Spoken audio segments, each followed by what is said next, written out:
Welcome to this journey into confidence and inner strength. As you settle into this space, allow your body to find comfort. Let your breath move naturally, without effort or control. We're exploring confidence not as something you either have or don't have, but as something far more interesting and far more within your reach. Confidence is context dependent. This means you can feel confident in one area of your life, perhaps in your creative work or in the way you care for others, and unconfident in another area, like social situations or financial decisions. Each area can be trained separately. There is nothing fundamentally broken in you. The confidence you seek in one domain doesn't require you to become a different person entirely. It simply asks you to build skills in that specific context. Let your breath deepen slightly as you absorb this. You are not behind. You are not lacking some essential quality that others possess. You are simply developing different areas at different rates, and this is completely natural. Cultural norms shape how confidence is expressed. In some cultures and contexts, confidence looks bold and outspoken. In others, it appears quiet and steady. Both are real. Both are valid.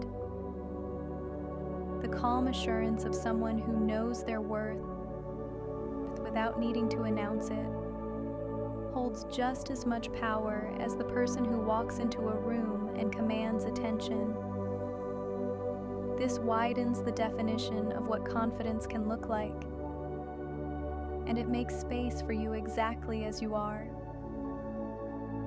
Take a moment to notice your body. Feel the weight of your shoulders, the way your spine supports you. Notice without judgment. When we understand that confidence isn't one single way of being, we stop trying to force ourselves into molds that don't fit. We stop comparing our internal experience to someone else's external performance. Quiet, steady confidence can be just as real as bold, outspoken confidence. This truth creates room for authenticity. It creates room for your particular flavor of strength to emerge. You don't need to become louder or smaller.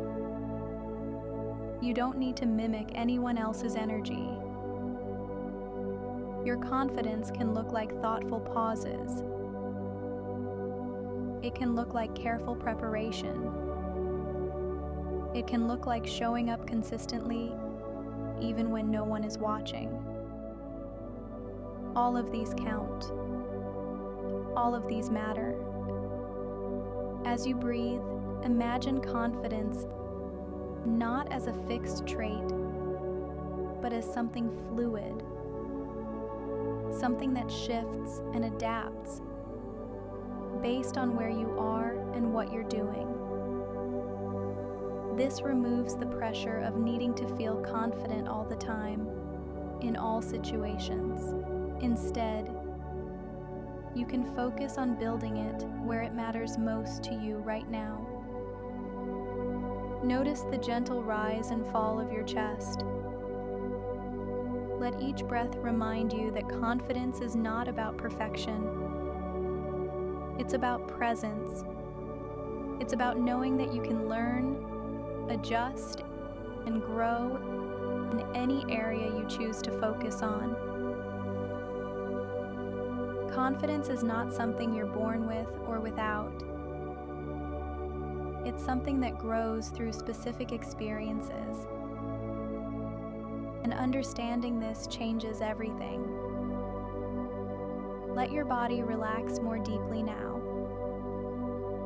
Release any tension you might be holding in your jaw, your neck, your hands.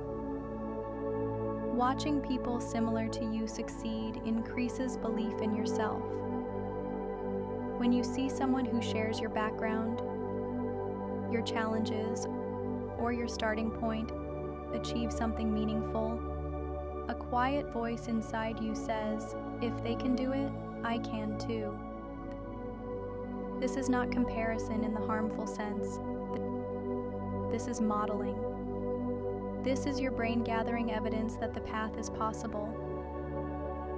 Confidence in this way is learned through exposure, not talent, in ways that feel real and relatable. This is why representation matters. This is why mentors and communities matter. They provide living proof that the journey you're on has been walked before.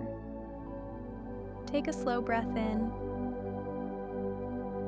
Hold it gently for a moment, then release it completely. But here's where it gets interesting. Polished, perfect models can actually backfire. When you only see the highlight reel, when you never witness the struggle or the messy middle of someone's process, your confidence can actually drop. You think, "They made it look so easy. Something must be wrong with me because I'm finding this hard." This explains why scrolling through social media can sometimes leave you feeling less capable, not more. The people you admire have struggled. They have doubted. They have faced rejection and confusion, and moments where nothing made sense.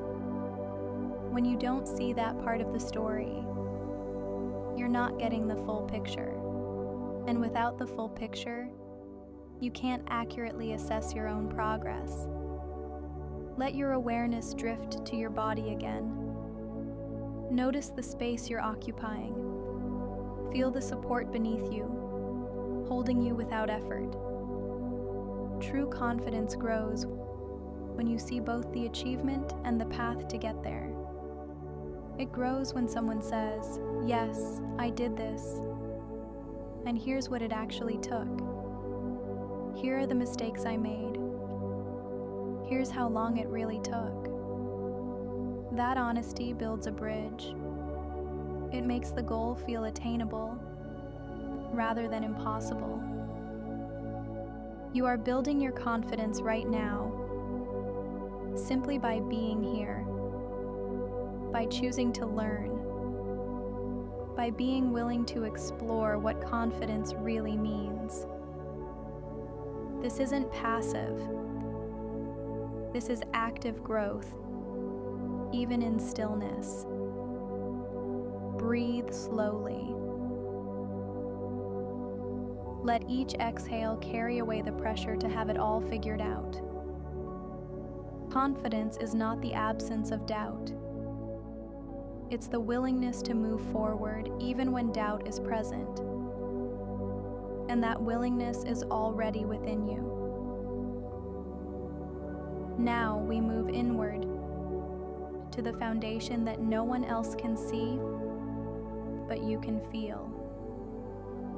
This is where confidence becomes deeply personal and deeply powerful. Allow your breathing to remain slow and easy. There's no rush.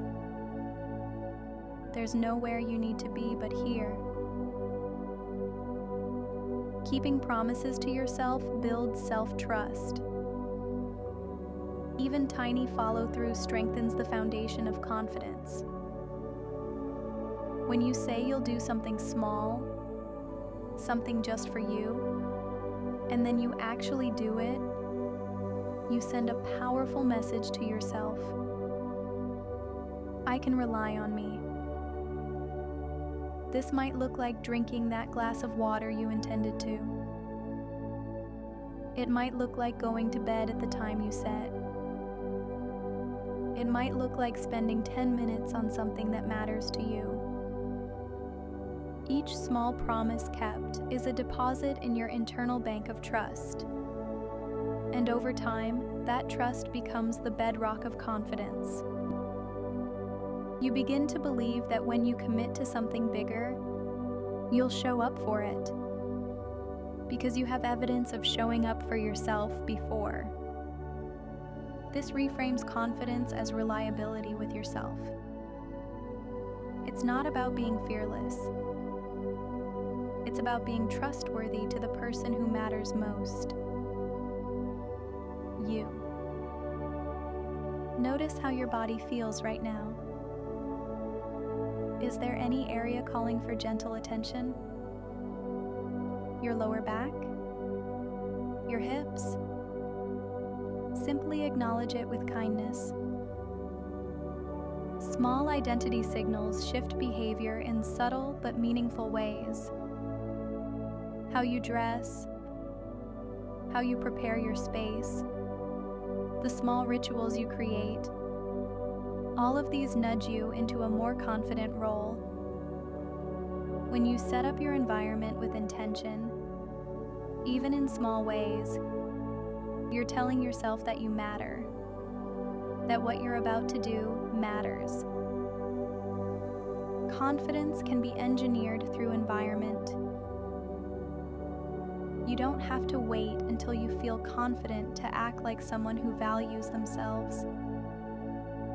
You can arrange your external world in ways that support the internal state you're building.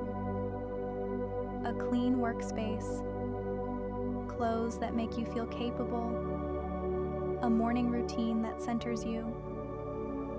These aren't superficial. These are tools. I am building trust with myself, one small action at a time. This isn't about perfection. This is about consistency. This is about treating yourself like someone worth keeping promises to. Breathe in deeply. As you exhale, imagine releasing the belief that confidence has to come from the outside, from approval or validation. It can start right here, in the quiet agreements you make with yourself and honor. Self-trust is the kind of confidence that no one can take from you. It doesn't depend on how others respond to you. It doesn't fluctuate with praise or criticism. It's steady because it's built on your own integrity. And every day, you have opportunities to strengthen it. Let your body sink deeper into rest. Feel the solidity beneath you. You are held. You are supported. And you are building something unshakable within. Learning is where confidence is tested and strengthened. This is where theory meets practice, where you discover what you're truly capable of. Let your breath remain gentle and unhurried as we explore this together. Specific, behavior-focused feedback builds confidence. When someone tells you, "This part worked really well, and this other part could be improved in this specific way," you receive something useful. You receive a map. Vague praise like "good job" feels nice in the moment, but doesn't teach you anything. Harsh criticism without direction leaves you feeling lost. But clear, specific, behavior-focused feedback positions. Feedback as a tool, not a threat. This kind of feedback says, "Here's what's working. Here's what could work better. Here's how." It respects your intelligence. It assumes you're capable of growth, and it gives you concrete next steps. When feedback is framed this way, it doesn't diminish your confidence. It strengthens it, because you can see exactly where to direct your energy. Take a moment to notice your breathing. The inhale, the pause, the exhale, the space between. All of it happening naturally, without force. But here's the critical piece. Separating self-worth from feedback protects confidence. Feedback is about the skill, not your value as a person. This is a major emotional turning point. When someone critiques your work, your idea, or your approach, they are commenting on that specific thing in that specific moment. They are not delivering a verdict on your worth as a human being. You are not your performance. You are not your mistakes. You are not the rough draft, or the learning curve, or the version of you that didn't know what you know now. You are the awareness underneath all of that. The one who is learning, growing, and integrating new information. When you can hear feedback without it touching your core sense of self, everything changes. You become teachable without becoming fragile. You can receive correction without feeling rejected. You can improve without interpreting the need for improvement as evidence that you're fundamentally lacking. Let your shoulders drop away from your ears. Soften your face. Release your tongue from the roof of your mouth. I am learning, and learning requires feedback. I can receive guidance without losing myself. These truths create spaciousness. They create room for growth without the constant threat of feeling diminished. Confidence in this context isn't about getting everything right on the first try. It's about trusting that you can handle the process of getting better. It's about knowing that feedback is information, not condemnation. And when you approach learning this way, you stop avoiding challenges because you're afraid of criticism. You start seeking them out because you know they'll make you stronger. Breathe slowly. With each exhale, release the old story that says, mistakes mean you're not good enough. With each inhale, draw in the truth that mistakes mean you're engaged in something worth learning. Confidence is a feeling that everyone wants, yet most of us believe we need a boost of it some days. And that's perfectly natural. Confidence isn't meant to be constant. It ebbs and flows like the tide, and understanding this removes so much pressure. You don't need to feel confident every moment of every day. You just need to know how to rebuild it when it wavers.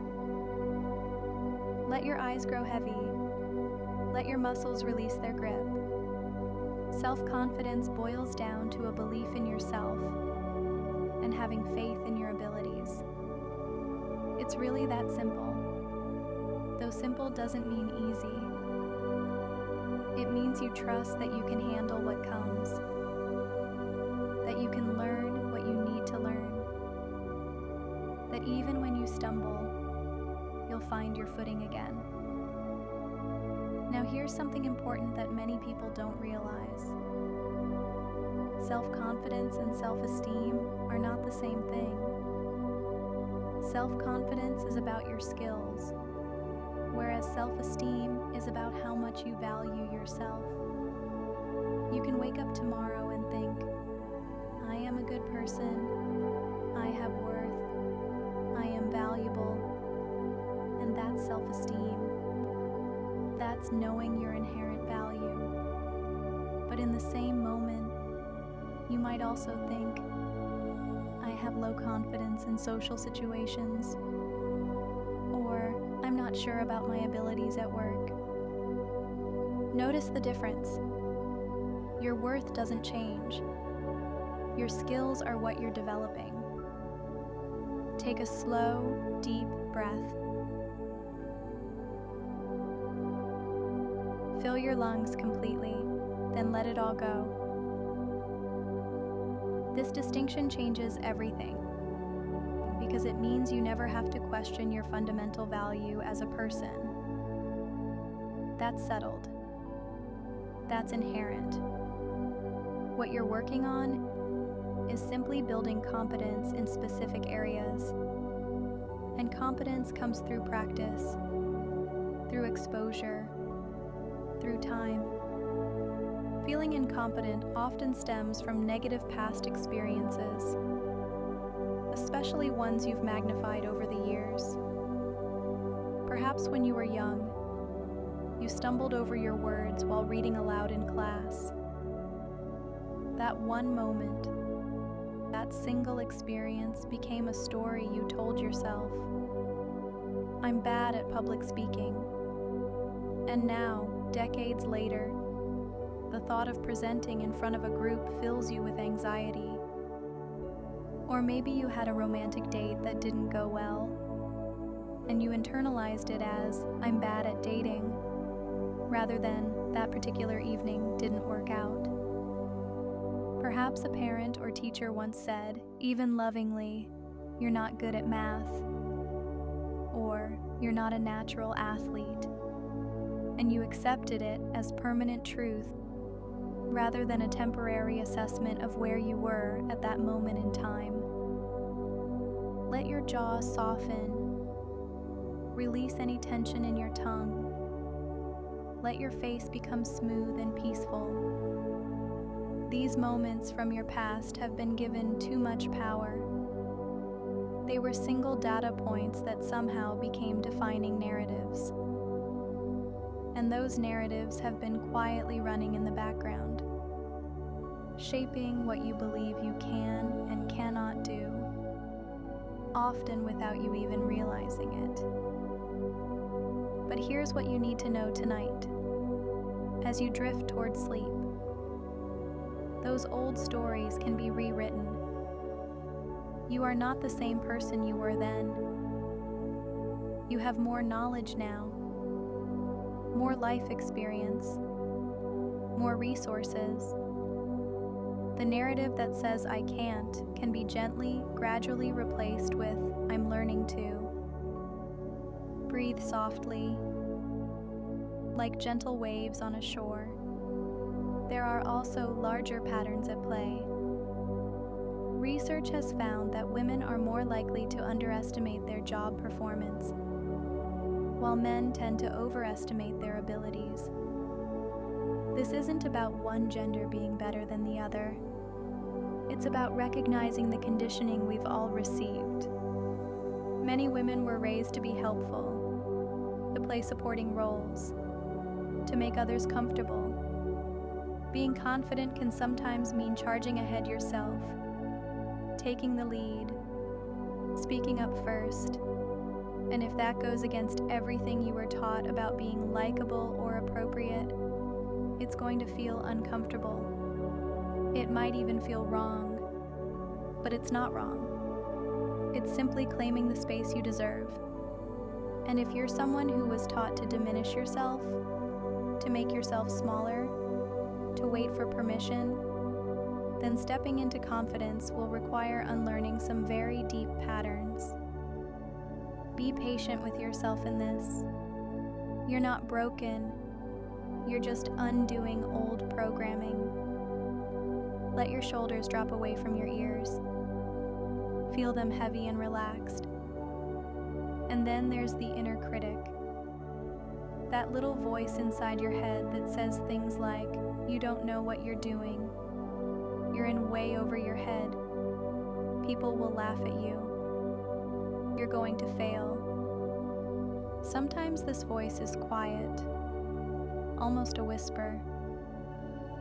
Sometimes it's completely silent, giving you peace. But sometimes it's overbearing, drowning out everything else. And here's the truth. Everyone has an inner critic. Every single person. It's part of being human. Your inner critic isn't proof that something is wrong with you. It's just part of your mind trying to protect you from risk, from embarrassment, from failure. It evolved to keep you safe. But in the modern world, it often keeps you stuck instead. The question isn't whether you have an inner critic. The question is, how much authority are you giving it? Notice your breathing.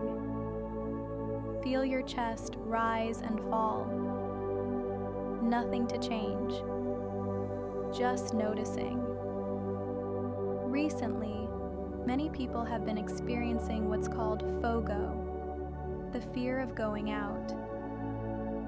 After extended periods of isolation or limited social interaction, many are feeling less confident in their social skills. If this resonates with you, please know you're not alone. Your social muscles have been resting. And like any muscle that hasn't been used in a while, they need gentle exercise to regain their strength. You don't need to jump immediately back into large gatherings or high-pressure social situations. You can start small. A coffee with one trusted friend, a short walk with a neighbor, a brief conversation at the grocery store. Small exposures that gradually rebuild your comfort and your confidence. Lacking in self-confidence can create a ripple effect into other areas of your life. It can lead to imbalanced relationships where you let people walk all over you because you don't trust your own judgment enough to set boundaries. It can reduce your resilience because when you lack belief in your abilities, you may stop trying when things get hard. It can even impact your physical health because constant doubt and uncertainty create tremendous stress in the body. Let your whole body sink deeper into rest. Feel yourself supported, held. Perhaps most significantly, a lack of self-confidence can keep you from living your best life. It creates a vicious cycle. You don't feel confident, so you don't take initiative. You don't put yourself out there. You don't try. And because you don't try, you never learn that you could have succeeded. You never discover that you're far more capable than you believed. But this cycle can be interrupted. It can be broken. And it starts tonight, in this quiet space of rest and receptivity. The beautiful truth is that confidence can be learned. It can be built. And even when it's been shattered, it can be rebuilt, piece by piece, choice by choice, day by day. Take a deep breath. Hold it gently, then release everything. You don't wait to feel confident before you take action. You take action first, and confidence follows. Put action before confidence. Think of it like entering a pool. You don't dive in all at once if the water feels cold. You inch your way in. You dip one toe in the water, then pull it back out. Then you put your whole foot in. Then your ankle, your shin, your knee. Gradually, you acclimate yourself to what was previously uncomfortable. You ease yourself in bit by bit. The more you do something, the more familiar it becomes. And familiarity reduces fear. Repetition builds confidence. So if you're lacking confidence in social situations, don't start by going to a wedding reception with 300 people where you don't know anyone. Start with a small gathering of people you already know and trust. Then gradually work your way up to slightly bigger groups, slightly less familiar faces. Feel the weight of your head against the pillow. Let your scalp relax, your forehead smooth. Surround yourself with people who lift you up. Your confidence diminishes when you spend time with people who constantly point out your flaws, who criticize, who undermine, who make you feel small. Now, we've all heard the advice to cut toxic people out of your life. And while that sounds simple, the reality is that sometimes you can't remove everyone. Sometimes family obligations, work situations, or other circumstances mean you have to interact with people who drain your energy, chip away at your confidence. When you can't remove these people entirely, the key is to limit your time and interaction with them. Prepare exit strategies. If you're at a family gathering with someone whose constant critiques hurt you, keep yourself busy. Volunteer to walk the dog, do the dishes, take breaks outside, create space between you and their negativity, and afterward, reward yourself. Buy yourself your favorite coffee. Read that book you've been wanting to read. Take a long bath. Do something that restores and nurtures you. These small acts of self-care help counteract the stress of difficult interactions. Breathe slowly, deeply, letting each exhale carry tension away. More importantly, actively seek out the people who see your potential, who celebrate your efforts, not just your successes, who remind you of your strengths when you've forgotten them, who say things like, "You've got this," "I believe in you," or "Remember when you accomplished that other hard thing." These people are mirrors that reflect back your capability. Their belief in you can hold you up while your own belief is rebuilding. Let yourself lean on them. Let their faith in you support you until your own faith catches up. Move yourself from what's called the red zone. Stress plays an enormous role in confidence.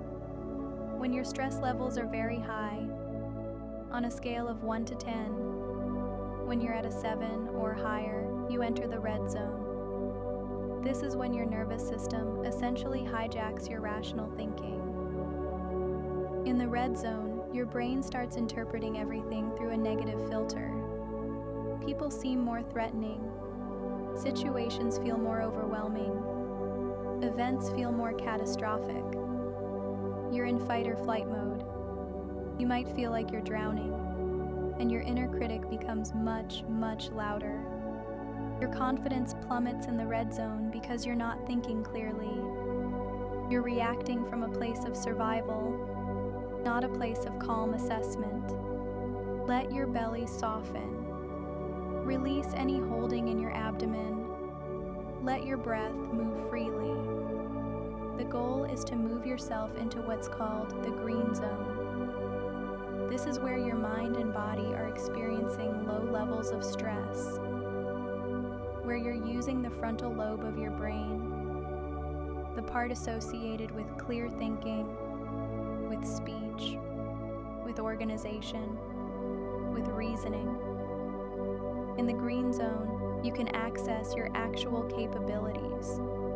You can think through problems. You can remember your strengths. One of the fastest ways to move from the red zone to the green zone is through movement, exercise. And this doesn't mean you need to do a 90-minute intense workout. You don't need to go to a gym or follow an elaborate routine. Going for a brisk walk works. Doing a few squats in your living room works. Some push-ups, some jumping jacks. Even just shaking out your body vigorously for a minute or two. Movement releases the biochemical stress responses in your body. It signals to your nervous system that you're safe, that you're capable, that you're okay. Your body and mind are intimately connected. When you move your body with intention, you shift your mental state. You literally change your brain chemistry. Notice your hands. Let them be completely relaxed. Fingers loose, palms open or gently curled, whatever feels natural. Confidence loves preparation. When you've done the work ahead of time, when you've thought through scenarios, when you've practiced, when you've gathered the information you need, you step into situations with a quiet sense of assurance. Preparing thoroughly for a presentation, for a difficult conversation, for a test, for an interview. This is one of the fastest ways to boost your confidence, because you've already handled it in your mind. You've already rehearsed. You've already thought through what could happen and how you'll respond. That preparation becomes a foundation beneath you.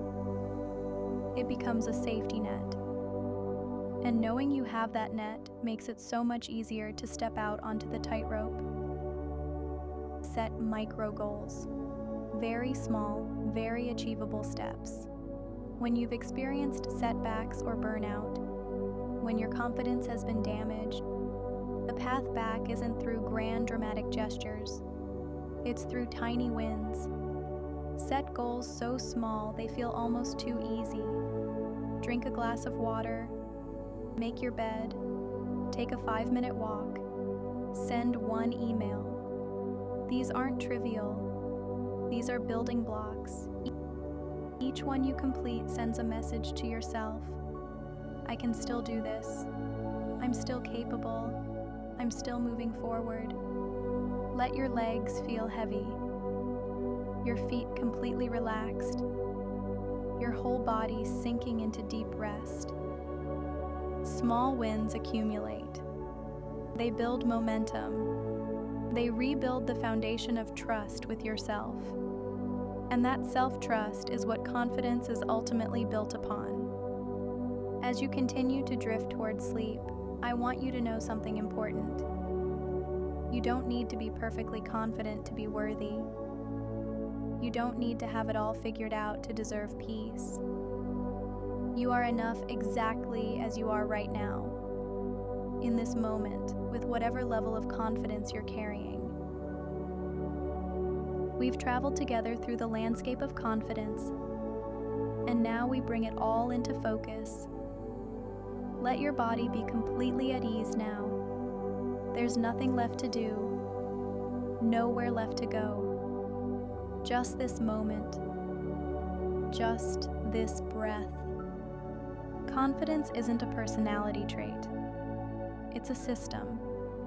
It's shaped by context, modeled by others, reinforced by self-trust, and protected by how you interpret feedback. This is your aha moment. Confidence is not something you either possess or lack. It's something you build, maintain, and adapt through specific, learnable practices. You've learned that confidence looks different in different situations.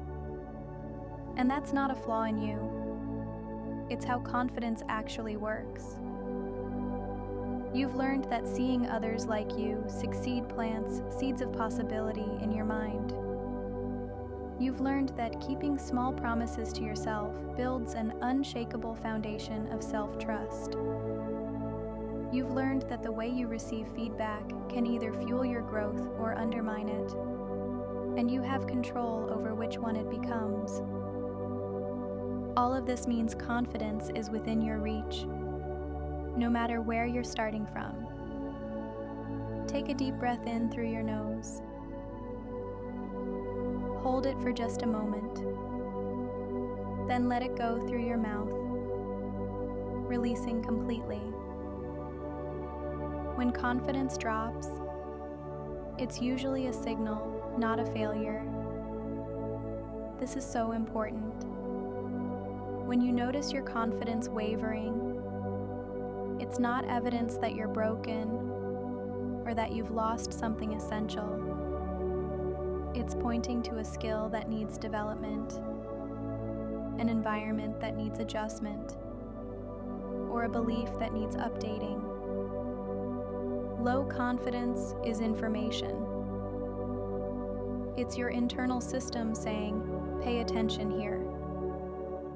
Something needs care." Maybe you need more practice in this specific area.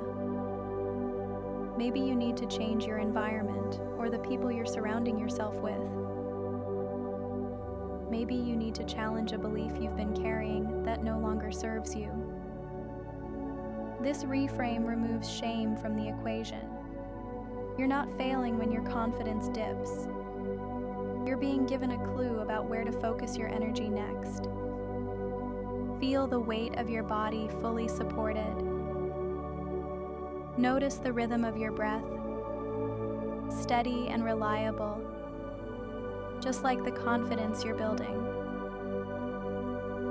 You have everything you need within you right now. Not because you're perfect, but because you're willing to learn. Not because you have all the answers, but because you're willing to ask better questions. Not because you never doubt, but because you're willing to move forward, even when doubt appears.